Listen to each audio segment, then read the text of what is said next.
We begin today's show in Egypt, where state media is reporting authorities have issued an official order to detain ousted President Mohamed Morsi. This is the first update on Morsi's status, who's been held incommunicado since he was forced from office July 3rd. The arrest warrant calls for Morsi to be detained for 15 days pending investigations into his suspected collaboration with the Palestinian group Hamas to escape from prison during the 2011 uprising. He's also accused of working with Hamas to attack police stations, killing and abducting police officers and prisoners during the uprising, and espionage. Senior Brotherhood leader Issam El-Arian responded by condemning the arrest warrant. The announcement that Morsi has been detained for 15 days today, the morning of this merciful day, the Friday of discernment, on which millions of Egyptians are gathering to demand the return of the legal president, the return of legitimacy, the constitution, and the elected parliament, is proof of the confusion that prevails amongst those who carried out the coup, and it is also proof of the collapse of agreement that we live in a state of laws. Meanwhile, Hamas spokesperson Sami Abu Zuhri responded to the allegations against Morsi in a statement to the outlet Middle East Online, saying, quote, "This is a dangerous development, which confirms that the current powers in Egypt are giving up on national causes and even using these issues to deal with other parties, first among them the Palestinian cause," he said. The news comes as Egypt braces for major protests today in support of Army Chief General Abdel Fattah al-Sisi. The Army's top general has called for people to demonstrate in support of a military crackdown on what he called violence and potential terrorism. We can go now directly to Cairo, where we're joined by Democracy Now! Correspondent Sharif Abdel-Quddus. Sharif, can you respond to these latest developments? First, Morsi being detained. I mean, he has been in detention, is that right? Right. He's been held incommunicado by the military since July 3rd when Abdel Fattah al-Sisi, the head of the armed forces, deposed him and overthrew him following that massive uprising on June 30th. There haven't been any charges leveled against him. And then this morning, which is, it's a Friday morning, it's a vacation, it's a weekend, and the judiciary typically does not work on the weekends. We have this order coming down from a judge leveling the first kinds of any formal legal measure against him. And those were detention pending investigations into these accusations. Now, these accusations are very telling that they include, suspected collaboration with the Palestinian group Hamas to break out of prison. We have to remember that Morsi himself and other top Muslim Brotherhood leaders, as well as a number of activists, were rounded up in the first days of the January 25th uprising in 2011 and were held as political prisoners. And so the fact that, breaking out of prison during what was essentially a political detention is a charge, I think is very telling. And it also accuses him of conspiring with Hamas to attack police stations, to attack soldiers. We have to remember that, in the opening days of the January 2011 uprising, hundreds of thousands of Egyptians were in the streets, and many groups, and they included the Muslim Brotherhood on January 28th. They were a minority, but many police stations were attacked. 99 or 100 were burnt down across the country. And this was by many Egyptians who saw the police force as a lawless militia that was engaged in torture and so forth. I mean, the revolution itself began on January 25th, which was National Police Day, and they did that for a reason, to oppose the police. So these charges that, accuse Morsi of collaborating with Hamas to attack police, I think is also a way of trying to whitewash the former regime's crimes and whitewash police crimes during the Mubarak era, but also during the revolution. And the response of the progressive forces that were in the streets to oust Morsi just a few weeks ago to what is happening now, and then to this bringing in the issue of Israel and Palestine here.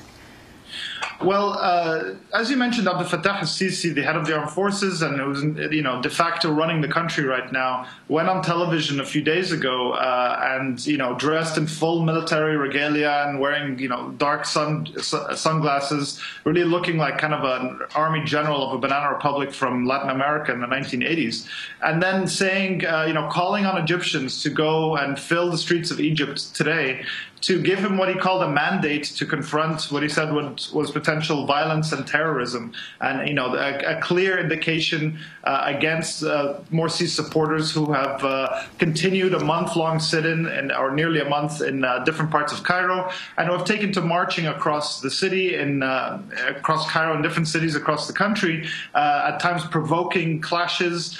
Both sides have been armed. Nearly 200 people have died over the past month. The worst case was the army shooting at Morsi supporters outside the Republican Guard headquarters that killed over 50 people. But so we have these two kind of very polarized sides coming to the streets now in a very tense and violent time. So we have members who support the military, supports the military's overthrow of Morsi, and that includes the National Salvation Front, that loose coalition of opposition groups. It's Mohammed al-Baradei himself, who's in the interim government, has not really spoken out against this. Tamarrud, the youth group that gathered petitions that really were the first to call for the June 30th protests, have also backed this. But there also have been Morsi critics who have opposed the defense minister's call today. Groups like the April 6th Youth Movement and other leading activists who are staying home and reject what they see as a very dangerous pretext for the military to come in and perhaps use widespread, a very harsh crackdown on the Brotherhood. Many see this as possibly a pretext, especially given that Morsi was charged, to clear these large sit-ins that Morsi supporters have had in different parts of the country. We see military APCs now that are deployed around Tahrir Square, and a lot of police trucks as well. Some of them are handing out posters of the head of the armed forces, al-Sisi.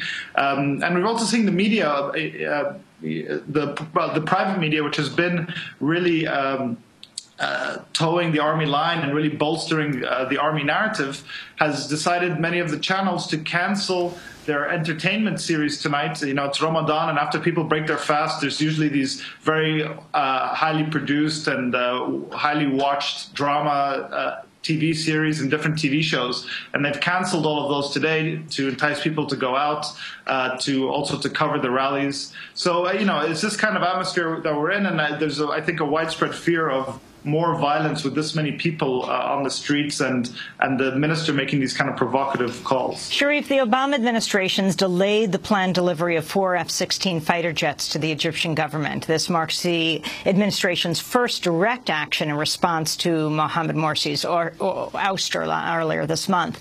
It comes as the U.S. continues to refuse to brand Morsi's removal a coup, which would trigger an automatic suspension of military aid. This is State Department spokesperson Jen Psaki.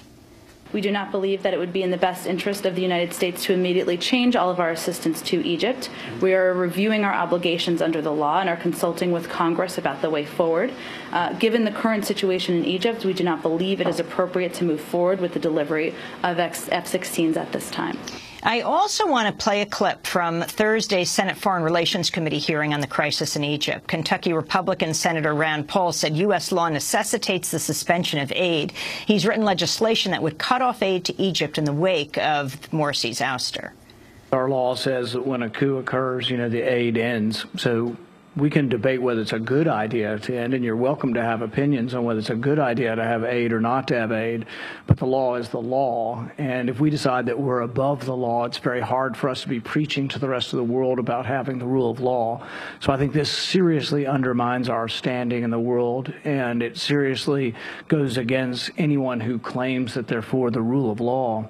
But I would go one step further. Even if you say this is not a coup because the military is there's not a general currently running it, I think that's, semantics and really not going to the point of this, because our law says basically if the military had a substantial involvement in replacing a democratically elected government. So it doesn't matter, according to our law, whether there's a general in charge or not, but putting a president who's been elected under house arrest, we don't know where some of these people are. I mean, this is the definition of the kind of thing that we're supposedly opposed to.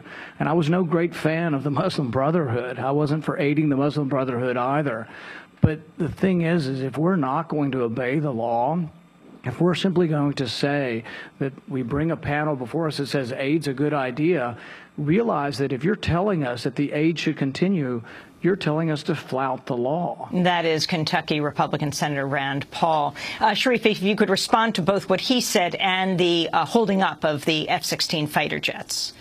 Right. Well, apparently the Obama administration has determined now that it's not legally required to even determine whether a coup took place. An official was quoted in the New York Times today saying that the law does not require us to make a formal determination. So they are, skipping past the issue because, as you heard Congressman Rand Paul say, which is correct, that if the U.S. determines this to be a coup, then it automatically, by law, forces them to stop providing the more than $1.3 billion in annual aid that it's given. The Obama administration, in its first move and its first sign of any kind of displeasure with what is happening, has ordered the halt of these 4 F-16s. In the broader scheme of things, this seems like a very calibrated position that keeps the aid going, but shows a sign of discomfort. But I think we have to make an important note here is that Egypt, the military, does get this $1.3 billion of aid, but it has to be spent purchasing U.S. weapons. And so all of this money really gets funneled to U.S. defense contractors that are the real big beneficiary of these funds, that have very large lobbying firms in Washington and that lobby very strongly for this aid to keep going. And Egypt has more tanks than Latin America and Sub-Saharan Africa combined. We just keep buying this equipment and it's sitting in warehouses. And we also have to understand that the Washington Post had a very interesting article today showing that since the 1980s, the United States has granted Egypt an extraordinary ability to make these orders with these American defense contractors that are worth far more than the funds Congress has already appropriated. So it's essentially like this massive credit card that Egypt has with a limit of billions of dollars. And it's something called cash flow financing. So Egypt can submit these large orders for equipment that will take years to produce and deliver. And it's under the assumption that U.S. lawmakers will just continue funneling the aid. And so when you had lawmakers like Patrick Leahy, the senator from Vermont, trying to reassess U.S. aid to Egypt, they were stunned to learn how difficult it is to actually shut off this pipeline.